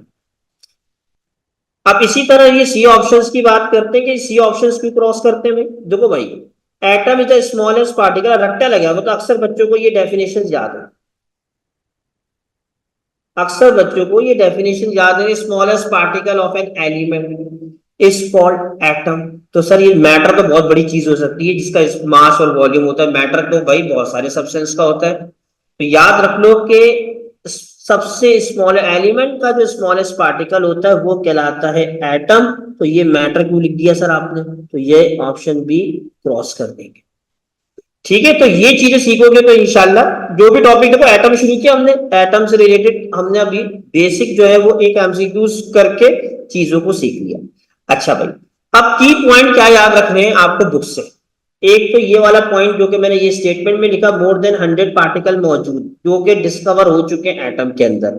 ठीक है, जिसमें से 38 पार्टिकल्स क्या है, स्टेबल। अब ये सारे फैक्ट वाले एमसीक्यूज हैं। 38 पार्टिकल्स क्या है, स्टेबल है।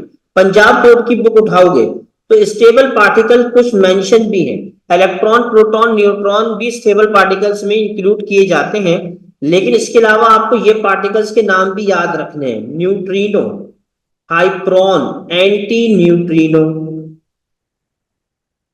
100 पार्टिकल्स की जो है डिटेल्स हमारे कोर्स में मौजूद नहीं है, सिर्फ नाम पता होने चाहिए कि 100 पार्टिकल्स हैं। इन 100 पार्टिकल्स के नेम्स मौजूद नहीं है। ठीक है, और एंटी न्यूट्रिनो, ये 3 स्टेबल पार्टिकल्स के नाम दिए हैं। ठीक है, अब इन्हीं 38 पार्टिकल जो स्टेबल हैं उसमें 3 नाम और भी मजीद ऐड करता हूं मैं, इलेक्ट्रॉन, प्रोटॉन और न्यूट्रॉन, इलेक्ट्रॉन, प्रोटॉन और न्यूट्रॉन। अब ये जो तीन पार्टिकल है इनको स्पेसिफाई कर देते हैं हम फंडामेंटल पार्टिकल। देखो एटम के अंदर more than 100 particle, 38 particle stable, ठीक है, और तीन पार्टिकल कौन से, electron, proton, neutron. Neutron fundamental particles हैं, ठीक है। पॉजिट्रॉन भी, हाँ पॉजिट्रॉन भी, सॉरी पॉजिट्रॉन भी ले सकते हैं, ये भी स्टेबल पार्टिकल्स में कंसीडर किया जाता है। इसके अलावा 38 पार्टिकल्स की भी कंप्लीट नेमिंग याद नहीं करनी। तो बुक रीडिंग में क्यों कहता हूं आपसे, बुक रीडिंग करेंगे तो आपको ये बात पता चल जाएगी, फैक्ट वाले एमसीक्यूज आपके हो जाएंगे, क्योंकि फैक्ट वाले एमसीक्यूज भी टेस्ट में पूछे जाते हैं। जो भी टॉपिक्स हम करेंगे बुक रीडिंग लाजमी करनी है, ठीक है, ताकि चीजें हमें मेमोराइज रहे। तो फंडामेंटल पार्टिकल्स लिख देता हूं, ठीक है। तो ये टॉपिक, ये हमने यहाँ पे जनरल कॉन्सेप्ट एटम का जो है वो यहाँ पे सीखा। अब बात करते हैं सर मॉलिक्यूल्स के बारे में, कुछ बताते हैं। देखो सी पॉइंट देखो, atom is the smallest particle of an element, not matter. Matter में तो बहुत सारी चीज आ सकती है ना, मैटर के अंदर याद रखेंगे कि कंपाउंड भी हो सकता है मैटर, ठीक है भाई, मॉलिक्यूल्स भी हो सकते हैं, बहुत सारे कंपाउंड मिलके भी मैटर कहलाते हैं, ठीक है। तो एटम किसे कहते हैं, smallest particle of an elements को एटम कहते हैं, not a smallest particle of matter. आ गई बात समझ में बेटा। तो छोटी छोटी चीजों से एमसीक्यूज पूछे जाते हैं, हाँ जैसे ही, ठीक है।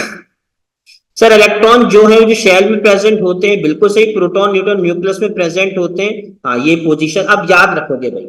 न्यूक्लियस के अंदर जो पार्टिकल्स हैं वो दो हैं, वो प्रोटॉन और न्यूट्रॉन है। ये दो पार्टिकल्स हैं वो कहां पे पाए जाएंगे, न्यूक्लियस के अंदर, यानी इनसाइड द सेल, न्यूक्लियस के अंदर ये पाए जाएंगे, ठीक है। तो ये टॉपिक है यहाँ पे, difference between matter and elements, इसकी भी बात कर लेते हैं भाई। एलिमेंट्स किसे कहते हैं और मैटर किसे कहते हैं, एक बच्चे का सवाल आया है, उसको भी जरा देख लेते हैं। देखो बच्चों एलिमेंट्स को सीख लोगे तो मैटर क्या चीज, मैटर और एलिमेंट। अब देखो ये चीज, अब देखो कुछ चीजें हमारे सिलेबस से लिंक नहीं है, लेकिन ये कॉन्सेप्ट क्लियर होना चाहिए ताकि आसान एमसीक्यू जो सिलेबस से टॉपिक है वो भी हो जाए। हाँ कॉर्ड्स भी न्यूक्लियस के अंदर होता है। देखो हमें कॉर्ड्स की तरफ नहीं जाना कि एक कितने कॉर्ड से मिलके एक प्रोटॉन बनता है, कितने कॉर्ड से मिलके एक न्यूट्रॉन बनता है, सही है। एटम का सबसे स्मॉलेस्ट पार्टिकल कॉर्ड्स होता है। अब सर ये नॉलेज हमें हासिल करनी नहीं, क्योंकि ये सिलेबस का हिस्सा नहीं है।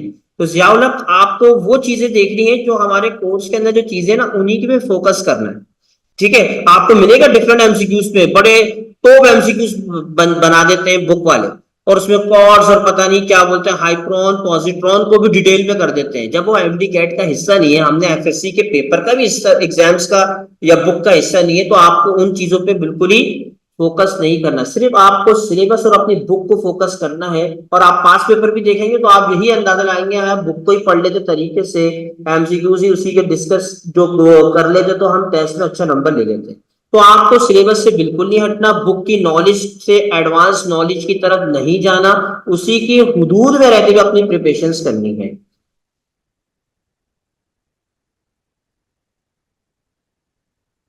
नहीं क्लास की रिकॉर्डिंग के भी आपको जो है वो लिंक मिलेगा, जो भी क्लास होगी वो हमारी सारी रिकॉर्ड होगी। किसी बच्ची की क्लास रह जाती है किसी भी वजह से, वो रिकॉर्डिंग में अपनी जो है कोर्स को कवर करेगा। अच्छा मैटर और एलिमेंट्स के बारे में बता दूं मैं बात, तो एलिमेंट्स को समझ जाओगे, मैटर खुद ब खुद समझ में आ जाएगा। जी हो रहा है, क्या कहना चाह रही है बेटा। एलिमेंट्स किसे कहते हैं, ये एक प्योर सब्सटेंस होता है। एलिमेंट क्या होता है, pure substance. Sir pure substance का मतलब है कि कोई मिलावट नहीं है, नहीं भाई, प्योर सब्सटेंस का मतलब होता है consist of identical atom, consist of identical atom, identical atom. क्या मैं डायमंड को एलिमेंट कह सकता हूं, क्या मैं डायमंड को एलिमेंट कह सकता हूं, सर हाँ बिल्कुल कह सकते हैं, क्योंकि उसके अंदर सिर्फ कार्बन ही कार्बन नजर आते हैं। ग्राफाइट को एलिमेंट कह सकता हूं, सर कह सकते हैं। एयर को एलिमेंट कह सकता हूं, नहीं सर एयर तो मिक्सर है बहुत सारी डिफरेंट गैसेस का। तो डायमंड हो गया, ग्राफाइट हो गया, ये हमारे पास क्या है, एलिमेंट। एलिमेंट प्योर सब्सटेंस होते हैं, consist of identical atom. Element के अंदर कभी भी डिफरेंट एटम मौजूद नहीं होंगे। नहीं नहीं, पार्टिकल सिर्फ यही है जो आपके एमटी के पंजाब बोर्ड के बुक में जो पार्टिकल्स के नेम्स है वो वही है जो मैंने अभी लेक्चर्स में लिखे। इसके अलावा और कोई पार्टिकल स्टेबल आपको नहीं करने हो रहे। अच्छा, दूसरी बात, एलिमेंट पहचाने किस भाग पे जाते हैं? एलिमेंट डिस्टिंग्विश, अगर फॉर एग्जांपल मेरे पास एक यहां पे एक मैंने एलिमेंट लिया जिसके अंदर इसके ये एटम है, ये एटम है इसके, ठीक है भाई, ये एटम है जिसको मैं एक्स से रिप्रेजेंट कर रहा हूं, ठीक है। दूसरा हमारे पास एक ये है, ये इसके इस मिलियंस ऑफ एटम्स होते हैं, तो मैंने आइडेंटिकल एटम ये आप बना, इसको मैं वाई से रिप्रेजेंट कर रहा हूं, ये एक एलिमेंट है, एक्स एक अलग एलिमेंट है, वाई एक अलग एलिमेंट है। इन दोनों की डिस्टिंग्विश किस बिहाफ के ऊपर होगी? क्या साइज के ऊपर होगी, ठीक है, या किस चीज पे होगी? तो याद रखो कि एलिमेंट की जो पहचान होती है वो उनके मास पे भी कभी नहीं करना है, बच्चे मास पे करते हैं। याद रखो कि element distinguish bye its atomic number, element distinguish, ये बड़ा की पॉइंट में लिखवा रहा हूं बेटा, ये एक बार टेस्ट में भी पूछा गया है, distinguish bye its atomic number. Atomic number, number of atom नहीं, एटॉमिक नंबर। अब आपको पता है अगर एक्स का एटॉमिक नंबर में यहाँ पे 12 लिख दूं तो 12 एटॉमिक नंबर जो है वो कायनात में सिर्फ एक ही एलिमेंट का है। वो एलिमेंट कौन है? वो एलिमेंट मैग्नीशियम है। मैग्नीशियम का कोई सानी नहीं है जिसका एटॉमिक नंबर 12 है वो लाके खड़ा कर दो, नहीं खड़ा कर सकते। अब वाई जो है इसका एटॉमिक नंबर अगर बिलफर्ज में यहाँ पे 6 लिख दूं तो आप कहोगे सर ये कार्बन है। एटॉमिक नंबर 6 कार्बन के अलावा किसी और एलिमेंट का नहीं हो सकता। तभी याद रखो कि एलिमेंट की पहचान जो है उनके एटॉमिक नंबर से होती है, ठीक है। अच्छा, मैटर की बात करते हैं। मैटर देखो, मैटर के अंदर जारी बात है एलिमेंट्स, देखो मैटर किसके बने हुए होते हैं? कोई बचपन से पढ़ते आएंगे, कोई भी चीज मास या वॉल्यूम ऑक्यूपाइड करे उसे मैटर कहते हैं। अब मैटर के अंदर एलिमेंट भी आ सकते हैं, कंपाउंड भी आ सकते हैं, मॉलिक्यूल भी आ सकते हैं, आइंस भी आ सकते हैं। ये तमाम चीजें जो है वो मैटर में कंसीडर हम कर सकते हैं। आइंस एक्वस मीडियम्स के अंदर एग्जिस्ट करते हैं नॉर्मली तौर के ऊपर, ठीक है भाई। तो क्लियर हो गया भाई। Two isotopes are consider as same element. याद रख लो कि आइसोटोप्स के अंदर तो मास का फर्क होता है, एटॉमिक नंबर का फर्क थोड़ी होता है। तो बेटा 9th क्लास में चीजें ये सारी आप लोगों ने चीजें करी होंगी। देखो भाई, अगर फॉर एग्जांपल ये एक्स है, ये एक्स है, इसके दो आइसोटोप्स मैंने ले लिए, ठीक है भाई, दो आइसोटोप्स, एक 25 वाला, एक 24 वाला, ठीक है। ये भी बता, इस पे डिस्कस करूंगा मैं। लेकिन इन एक्स का जो एटॉमिक नंबर जो डिसाइड हो चुका है 12, इन दोनों का 12 रहेगा। तो ये दोनों आपस में क्या होंगे? आइसोटोप्स कहलाएंगे, क्योंकि आइसोटोप्स में same atomic number but different mass number. तो आइसोटोप्स के अंदर भी एलिमेंट सेम रहते हैं, ये बात याद रखेंगे, बस उनकी फिजिकल प्रॉपर्टीज चेंज हो जाती है, केमिकल प्रॉपर्टी सेम रहेंगी, क्योंकि एटॉमिक नंबर का ताल्लुक नंबर ऑफ इलेक्ट्रॉन से होता है। Only physical property change isotope, यानी कि इन दोनों की केमिकल प्रॉपर्टीज X25 वाले की और X24 की सेम केमिकल प्रॉपर्टीज होंगी बट डिफरेंट फिजिकल प्रॉपर्टीज। तो ये जनरल छोटी छोटी चीजों से एमसीक्यूज आ सकते हैं, वो आपको नोट रखते हैं। तो तमाम बच्चों को एलिमेंट और मैटर का कॉन्सेप्ट समझ में आ गया। मैटर तो एक वास्ट है, उसमें हर चीज हो सकती है। चलो भाई, ये तो हम देखो एटम हमारा टॉपिक चल रहा था जिसमें बीच में मैटर एलिमेंट्स की चीजें आ गई, वो हमने डिस्कस कर ली। अब जो हम देखो, अब देखो सीक्वेंस के एतबार से मैं बात कर रहा हूँ, तो क्योंकि ये आज क्लास ऐसी जिसमें आपके जो क्वेश्चन है वो साथ साथ कर रहा हूँ। लेकिन जब हम क्लास लेंगे ना, क्लास के अंदर जो टॉपिक में डिस्कस करूंगा तो आप लोग उसी टॉपिक से रिलेटेड क्वेश्चंस करेंगे, ताकि हमारा कोर्स आउटलाइन डिस्टर्ब ना हो।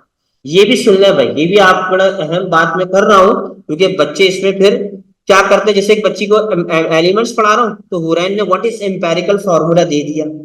एम्पेरिकल फार्मूला का जब टॉपिक आएगा तो बेटा उसमें क्लियर हो जाएगा ये बात। तो जो भी आप टॉपिक जो हम डिस्कस कर रहे हैं, तो आपके क्वेश्चन भी रेलिवेंट होने चाहिए उसी टॉपिक से, ताकि आपकी चीजें आसान हो जाए और हमारी कोर्स आउटलाइन भी स्मूथली चले और हर तरह की चीजें उस टॉपिक से रिलेटेड हम कर सके। इस तरह का जो है वो हमारा सिनेरियो रहेगा टीचिंग का। जैसे मैंने अभी एटम टॉपिक पढ़ाया, एटम की डेफिनेशंस भी हमने स्टेटमेंट एमसीक्यू से कर ली, कुछ की पॉइंट्स यहाँ पे लिख दिए ताकि जनरल वे में एटम क्लियर हो जाए। अब नेक्स्ट टॉपिक मैं आपके सामने मॉलिक्यूल का शुरू करने वाला था, लेकिन एक बच्चे ने एलिमेंट और मैटर का पूछा तो वो मैंने आपके सामने बता दिया। अब ये देखो भाई,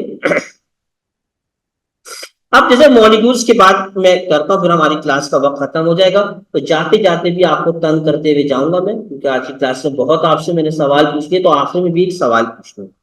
मॉलिक्यूल्स और कंपाउंड दोनों को एक साथ लेके चलता हूं। मॉलिक्यूल्स और कंपाउंड, इन दोनों में फर्क क्या है? सर एक ही चीज है दोनों।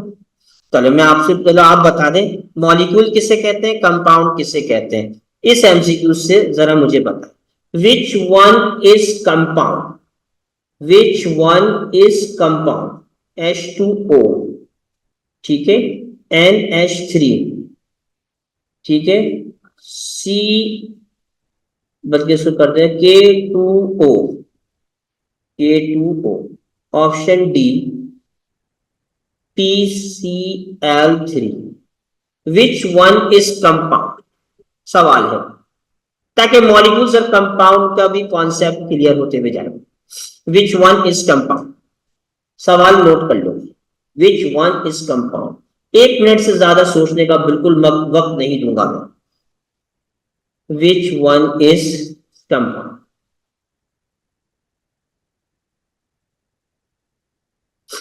अब जनरल डेफिनेशन आप देखेंगे तो कंपाउंड का आंसर आपने क्या दिया भाई, आपने जो है वो इसका आंसर ए दे दिया कुछ बच्चों ने। हाँ ठीक है, अब जरा इस की पॉइंट को सामने रखते हुए आपको, अब मैं पॉज कर रहा हूं भाई, मैं मुतमईन नहीं हूं आपकी जो है वो नॉलेज से, ठीक है भाई। अब मैं की पॉइंट लिख रहा हूं और फिर आप फैसला खुद करिएगा भाई। कंपाउंड किसे कहते हैं?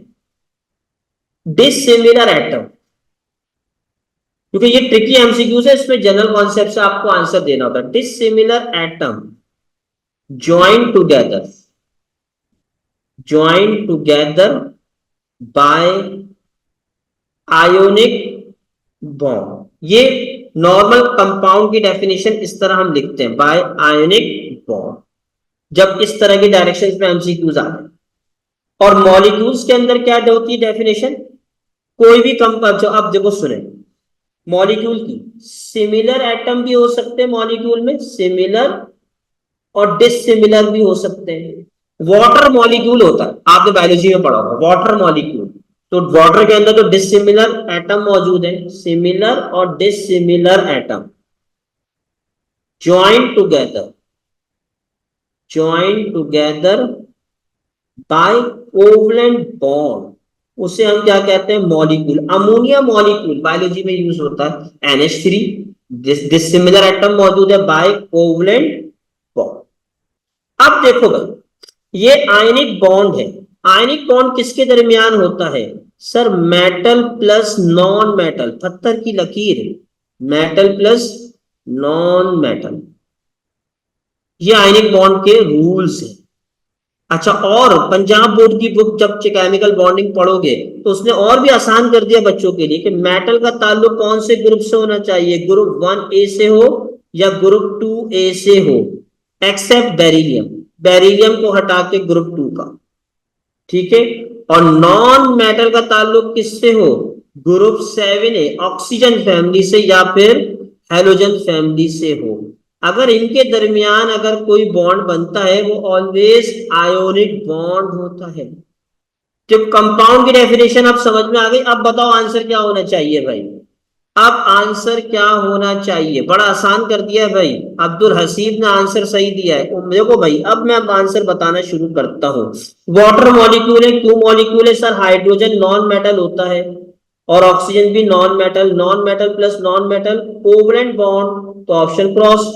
नाइट्रोजन ग्रुप 5 का non metal, hydrogen non metal, तो ये भी ऑप्शन क्रॉस।